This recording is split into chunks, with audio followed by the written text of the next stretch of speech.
Hello, good evening everybody. जैसा कि आपको पता है बच्चों, आईयूपीएसी पद्धति के कुछ मैंने रूल्स को जाने थे कि किस तरीके से आप आईयूपीएसी नाम को लिखते हैं। आपको बहुत ही सरल तरीके से हम यहाँ पर आईयूपीएसी पद्धति समझा देंगे, जिससे आपको कभी भी आईयूपीएसी नाम लिखने में कभी भी दिक्कत महसूस नहीं होगी। बहुत ही आसानी से एकदम ये मक्खन बना देंगे, मक्खन की तरह आपको आईयूपीएसी पद्धति आ जाएगी। ठीक है ना, मक्खन की तरह आप समझ जाएंगे आईयूपीएसी नाम लिखने की विधि। तो स्टार्ट करते हैं। नेक्स्ट रूल्स देखिए क्या है। जब दो बंध व त्रिबंध दोनों समान दूरी पर स्थित हों, इससे पहले के रूल्स हम आपको वीडियो फर्स्ट आईयूपीएसी के पार्ट फर्स्ट और पार्ट सेकंड में कुछ रूल्स को समझा चुके हैं। आपको करीब 5-6 रूल के 6 रूल्स के आसपास को आपको समझा चुके हैं। उससे आगे के रूल्स आज बता रहे हैं। ठीक है ना, देखिए देखते हैं नेक्स्ट रूल्स क्या है। जब दो बंध व त्रिबंध दोनों समान दूरी पर स्थित होते हैं, समझ रहे हैं आप, कार्बन श्रृंखला की मतलब एलिफैटिक संरचना, जो एलिफैटिक संरचना में समान दूरी पर दो बंध और त्रिबंध स्थित हों, तो अंकन उस सिरे से करते हैं जिधर से दो बंध निकटतम होता है।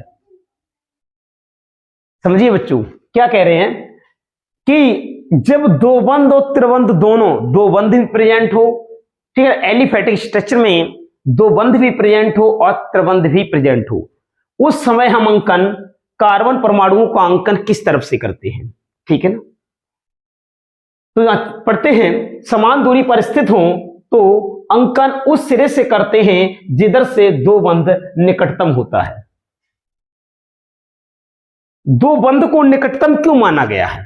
हम त्रिबंध के देखिए, यहां पे आप देखिए संरचना में और आगे देखेंगे, नाम लिखते समय पहले इन फिर आइन लिखते हैं, वो भी अंग्रेजी के वर्णमाला क्रम के अनुसार।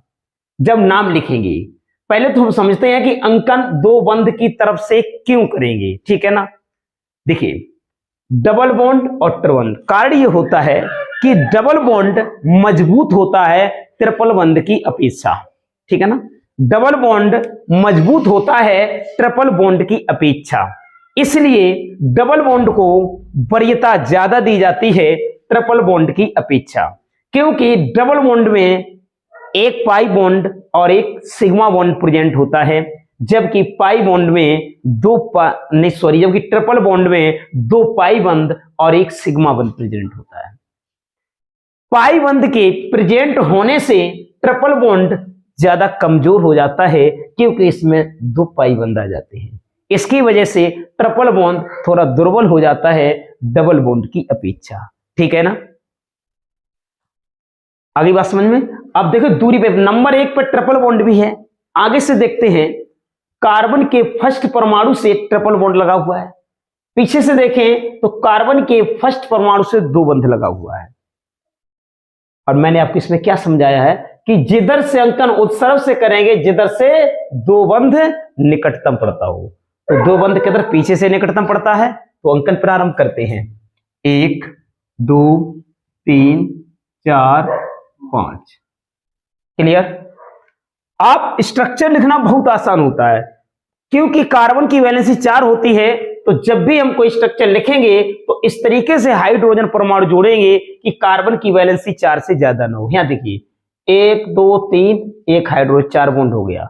इसमें देखें 1 2 3 4, इसीलिए केवल यहां सी लिखा गया, एच नहीं लिख सकते, क्योंकि हाइड्रोजन जब भी कार्बन से जुड़ता है कार्बन की वैलेंसी को पूर्ण करने के लिए जुड़ता है, कार्बन की वैलेंसी से जुड़ने के लिए। तो यहां पे देखते हैं उसकी संतुष्ट, कार्बन की वैलेंसी को संतुष्ट करने के लिए हाइड्रोजन जुड़ता है। जब यहां पर कार्बन की वैलेंसी बैलेंस है 1 2 3 4 यहां जुड़ा हुआ है, यहां पे 1 2, यहां दो हाइड्रोजन लगाए, क्यों? क्योंकि कार्बन एक इधर कार्बन से जुड़ा है, एक इलेक्ट्रॉन इस वाले कार्बन से जुड़ी है।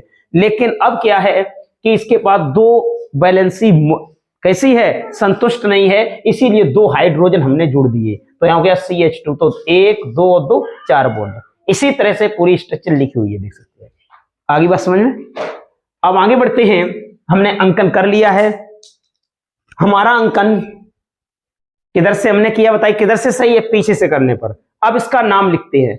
नाम लिखने के लिए हम आपको बता चुके हैं, अगर डबल बॉन्ड आता है तो इन लिखते हैं और ट्रिपल बॉन्ड के लिए अनुलग्न आइन लिखते हैं। ओके, तो अब बात यह है जब नाम लिखेंगे किसे पहले लिखेंगे। देखो इसमें डबल बॉन्ड है और ट्रिपल बॉन्ड भी है ना भाई, डबल बॉन्ड भी है और ट्रिपल बॉन्ड भी है। तो बात ये आती है कि हम पहले डबल बॉन्ड के लिए इन है, पहले इन लिखें या आइन लिखें, तो इसके लिए पता है अंग्रेजी के वर्णमाला क्रम से हम लिखते हैं। अंग्रेजी की जो वर्णमाला पढ़ेंगे तो इन को ENE लिखा जाता है और आइन को बाई NE लिखा जाता है। तो उनका फर्स्ट लेटर देखिए, इन में फर्स्ट लेटर इन है, ई है, और आइन में फर्स्ट लेटर बाई है।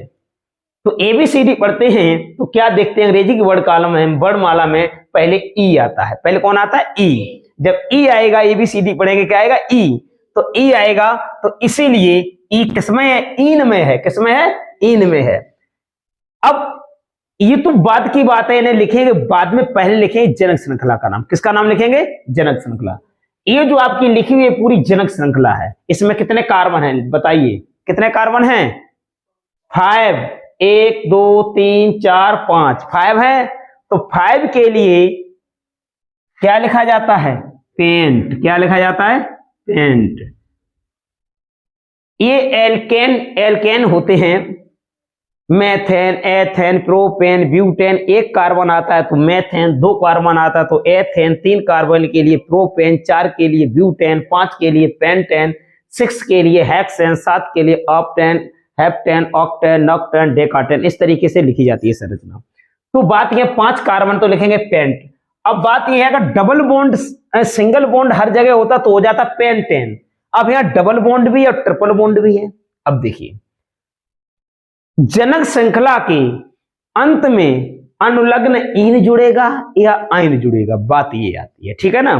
तो जिधर से हमने अंकन किया था, ठीक है ना, तो आपको पता है जब वर्णमाला पढ़ी तो पहले क्या आया? ई आया। क्या आया? ई। तो इन, तो जो सबसे पहले आता है उसे जनक श्रृंखला में जोड़ते हैं। तो क्या हो जाएगा? पेंटीन। क्या हो जाएगा?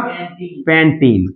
और डबल बॉन्ड कितने नंबर पर जुड़ा था? 1 नंबर पर। तो पेंटीन 1। क्या लिख देंगे? पेंटीन 1। और 4 नंबर पर क्या है? Triple bond. तो लिख देंगे 4 आइन। ये लिख जाएगा केवल 4 आइन। इस तरीके से लिखा जाता है। आइन किसके लिए? ट्रिपल बॉन्ड के लिए। तो नाम हो गया पेंटीन 1 4 आइन। या ऐसा भी लिख सकते हैं, आगे भी 1 लगा सकते हैं, 1 पेंटीन 4 आइन भी लिख सकते हैं। ठीक है ना। इसे नोट कीजिए, इस नाम को लिखिए, लिखिए, नोट कीजिए, नोट करो।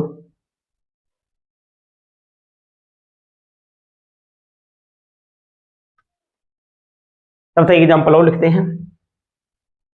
CH2 डबल बॉन्ड, देखिए इस तरीके से लिखिए। एक ये वाला लिख लें, उसके बाद के पहले ये नोट कर लें।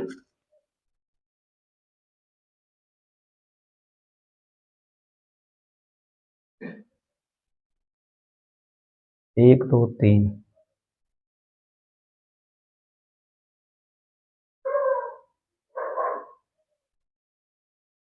देखो एक मैंने और स्ट्रक्चर लिख दिया आपके सामने। CH2 double bond CH, single bond CH, double bond CH2। Bond balance है 2 2 4 2 3 4 1 2 2 4 2 2 4। बॉन्ड बैलेंस है। पहले से लिखो, उसके बाद आगे बढ़ते हैं।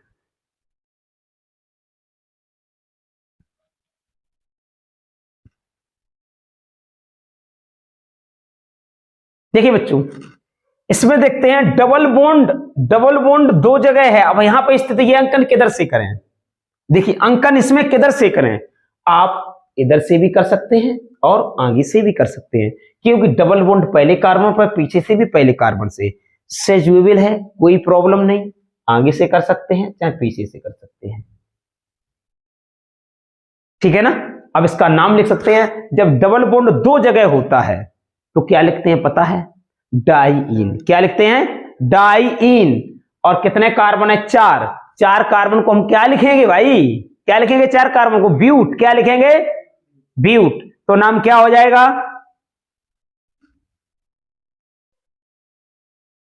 देखिए बच्चों, एक एग्जाम्पल आपको मैंने और दिया ये, और एक एग्जाम्पल ये। अब देखते हैं इस एग्जाम्पल का आपने नाम लिखा था, इसका नाम क्या होगा। जनक श्रृंखला में कितने कार्बन है? 4। कितने कार्बन है इसमें? 1 2 3 4, 4 है ना। 4 कार्बन को क्या कहते हैं? ब्यूट। और यहाँ पे 2 जगह है डबल बॉन्ड, डबल बॉन्ड के लिए होता है इन, और जब 2 जगह है डबल बॉन्ड तो क्या होगा? डाई इन। तो लिखेंगे 1 कोमा एक नंबर पे 1 कोमा एक 3 नंबर 3 डाई ब्यूटीन। क्या हो जाएगा? Di butene. देखिए लिख लीजिए, एक नाम भी हो जाएगा 1,3 डाई ब्यूटीन। एक नंबर पर डबल बॉन्ड और 2 नंबर पर तो हो गया डाई इन, और किसके साथ है? ब्यूट के साथ लगा तो हो जाएगा डाई ब्यूटीन। अब इसकी बात करते हैं बच्चों, देखिए ध्यान से इस वाले को, बहुत यार आसानी से आप समझ जाएंगे, देख जाएगी बहुत ही आसानी से। ये आपने लिख लिया, ये नेक्स्ट वाला, इसका नाम बताइए। हाँ तो जल्दी कीजिए, नाम बताइए। बोलो।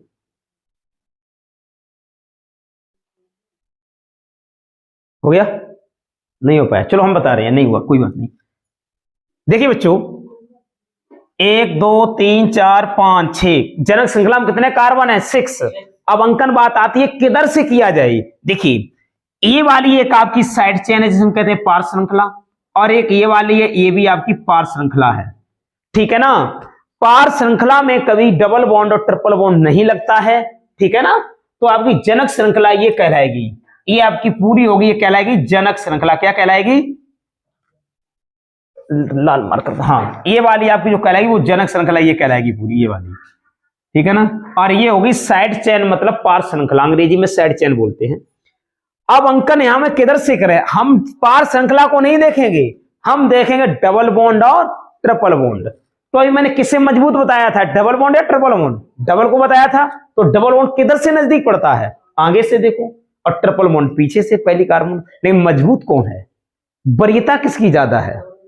प्रमुखता किसे ज्यादा दी गई है? डबल बॉन्ड को। तो लिखेंगे यहां पर नंबर 1 2 3 4 5 6। आगे बात समझ में? अब लिखते हैं हम इसका नाम। क्या लिखेंगे? नाम। कैसे लिखेंगे? अब देखिए, एक पार श्रृंखला है मेथिल, CH3 मेथिल होता है। एक बार श्रृंखला लगी तो C2H5, ये बन गई एथिल, C2H5 एथिल बन गई है। अब बात आती है एथिल पहले लिखें या मेथिल पहले लिखें, ठीक है ना। देखिए अब पढ़ेंगे क्या? अंग्रेजी की वर्णमाला। क्या पढ़ेंगे? अंग्रेजी की वर्णमाला। जब वर्णमाला में लिखेंगे मेथिल को किससे लिखेंगे? एम से, METHYL हो गया मेथिल। इसका पहला लेटर क्या आ गया? एम। एथिल को लिखेंगे ETHYLE एथिल। इसका पहला लेटर क्या हुआ? ई। तो बताइए, जब अंग्रेजी की वर्णमाला पढ़ेंगे तो सबसे पहले ई आएगा या एम आएगा? क्या आएगा? ई आएगा। तो नाम क्या लिखेंगे? ई वाला। ई वाला कौन है? एथिल। कितने? 3 नंबर। तो लिखेंगे 3 एथिल। क्या लिखेंगे? 3 एथिल। 2 नंबर पर CH3 हो जाएगा 2 मेथिल। 3 ethyl 2 methyl. अब देखिए 6 कार्बन है तो क्या हो जाएगा? हेक्सीन। और 1 नंबर तो लिख सकते हैं 1 हेक्सीन। क्या लिख सकते हैं? 1 हेक्सीन। डबल बॉन्ड के लिए इन आया, हेक्स 6 कार्बन तो हो गया हेक्सीन। अब 5 नंबर पर क्या? आयन लिख जाएंगे 5 आयन। नोट कीजिए स्टूडेंट्स, नोट कीजिए। देखिए बच्चों, नेक्स्ट रूल्स क्या है?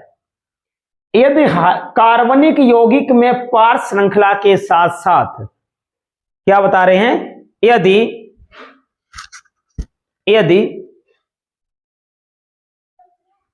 कार्बनिक यौगिक में पार श्रृंखला के साथ साथ क्रियात्मक समूह भी उपस्थित है। देखिए पार श्रृंखला के साथ साथ, पार श्रृंखला कौन हो गई? CH3 हो गई। पार श्रृंखला के साथ साथ क्या है? क्रियात्मक समूह। क्रियात्मक समूह मतलब फंक्शनल ग्रुप। कौन? Functional group. देखिए कौन है फंक्शनल ग्रुप? होते हैं COH, CHO, OH, CO, COH, CHO और NH2, ठीक है ना, N2। ये सभी आपके क्रियात्मक समूह हैं। SO3H, COR, ठीक है ना, COCl, ये सभी आपके क्रियात्मक समूह होते हैं, ठीक है ना। Cl, NO2, Br, ये सभी आपके क्रियात्मक समूह हैं। आ रही बात समझ में? तो यहां पे देखिए OH कौन है, क्रियात्मक समूह। OH कौन है, अब ऊपर क्या लिखा है पढ़िए, यदि कार्बनिक यौगिक में पार श्रृंखला के साथ साथ क्रियात्मक समूह भी, ये क्रियात्मक समूह भी उपस्थित है तो अंकन उस सिरे से करते हैं, कौन से सिरे से, जिधर से क्रियात्मक समूह नजदीक है, ठीक है ना। पार श्रृंखला से कोई मतलब नहीं, क्या नजदीक होना चाहिए, क्रियात्मक समूह। इधर से देखते हैं तो कार्बन नंबर 4 पर OH है, पीछे से देखते हैं तो कार्बन नंबर 1 पर है, तो अंकन कहां से करेंगे, 1 2 3 4। अब देखो कितना आसान हो गया नाम। सबसे पहले नाम किसका लिखते हैं, साइड चेन। किसका लिखते हैं, साइड चेन, मतलब पार श्रृंखला। पार श्रृंखला कितने नंबर पर है, 3 नंबर पर। कितने पे, 3, तो लिखेंगे 3। CH3 क्या होती है, मेथिल। क्या होती है, मेथिल। क्या हो गया, 3 मेथिल हो गया।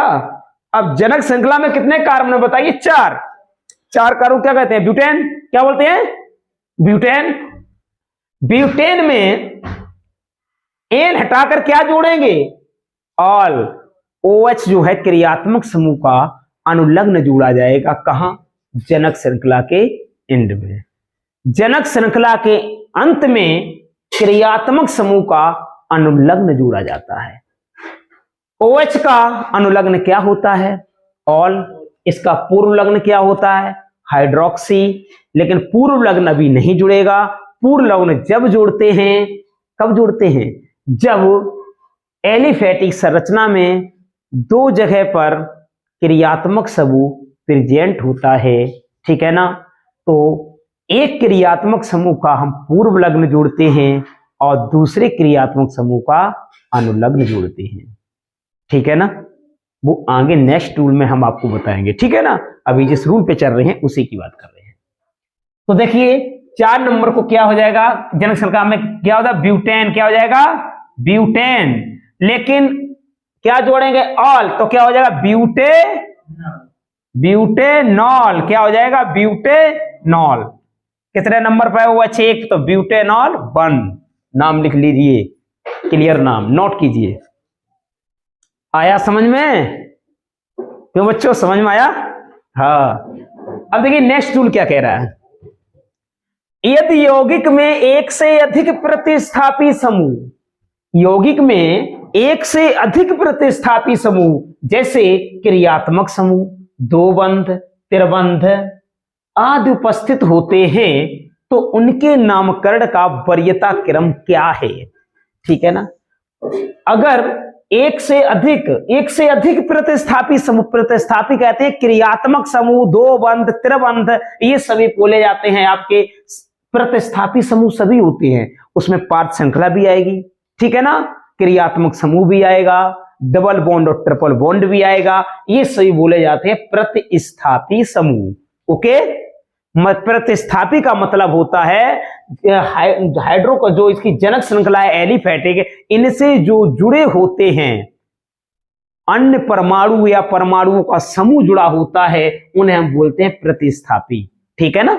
देखते हैं पहले वरीयता क्रम में किसे लेंगे, क्रियात्मक समूह। सबसे ज्यादा वरीयता किसकी होगी, क्रियात्मक समूह की। उसके बाद वरीयता किसे दी जाएगी बताइए, क्रियात्मक समूह के बाद वरीयता देते हैं 2 बंध को। किसे देते हैं, 2 बंध को। 2 बंध सबसे ज्यादा वरीयता किसे मिलेगी, क्रिया समूह को। उसके बाद वरीयता दी जाएगी 2 बंध को। इसके बाद वरीयता दी जाएगी त्रिबंध को। किसे दी जाएगी, ट्रिपल बॉन्ड को। डबल बॉन्ड यहां हो जाएगा ट्रिपल बॉन्ड को। और एंड में वरीयता दी जाएगी लास्ट में साइड चेन, मतलब पार्श्व श्रृंखला को। इसका मतलब समझिए, सबसे कमजोर किसे माना है बताइए, सबसे कमजोर किसे माना, पार्श्व श्रृंखला को, ठीक है ना। बात आ रही समझ में। देखिए बच्चों इसका example, CH2 double bond CH, single bond CH2, single bond CH, single bond CH2, single bond CH2, OH और एक लगा दी हमने पार्श्व श्रृंखला। देखिए संरचना 1 2 3 4 पूरी कंप्लीट है, कोई दिक्कत नहीं। 1 2 3 4 सभी बॉन्ड बैलेंस है, कार्बन की सभी संयोजकता बैलेंस है। अब इसका नाम हम कैसे लिखेंगे? देखिए सबसे ज्यादा प्रमुखता किसे दी गई है? क्रियात्मक समूह को, उसके बाद दो बंध को, फिर त्रिबंध को, फिर पार्श्व श्रृंखला को। यहाँ आपका त्रिबंध तो है नहीं, चलो बात खत्म। है कौन कौन? क्रियात्मक समूह देखिए कहां पर लगा है, ये मिला क्रिया समूह। आगे देखते हैं, दो बंध, हाँ है, ये देखो दो बंध। तीसरी चीज क्या है? पार्श्व श्रृंखला, ये देखो लिखिए पार्श्व श्रृंखला, और ये लिखा हमारा डबल बॉन्ड। आगे बात समझ में? क्यों भाई समझ में आ रहा है? अब हम बात ये करते हैं, नाम सबसे पहले किसका लिखेंगे? पहले अंकन किधर से करेंगे? जिसे सबसे पहले प्रधानता दी गई है, प्रमुखता दी गई है। ठीक, सबसे पहले प्रमुखता किसे दी? क्रियात्मक समूह को। सबसे बड़ा किसे माना गया? क्रियात्मक समूह को। तो उसी को नंबर 1 दिया गया है, दिया जाएगा जहां पर क्रियात्मक समूह जिस कार्बन से जुड़ा है, जिस कार्बन से जुड़ा है OH क्रियात्मक समूह जो जिस कार्बन से जुड़ा है, उसी को प्राथमिकता सबसे पहले दी जाएगी, उसी से अंकन करेंगे। ओके, तो यहां देखिए OH लिखा है तो हो जाएगा नंबर 1 इसे देंगे, 2 3 4 5 6। आगे बात समझ में? अब नाम लिखिए। सबसे पहले वो पता है नाम किसका लिखा जाता है? Side chain. किसका लिखे? Side chain. तो पार्श्व श्रृंखला का नाम लिखिए। कौन है पार्श्व श्रृंखला? मेथिल है, तो नाम क्या हो जाएगा? 3 मेथिल। क्या हो जाएगा? 3 मेथिल।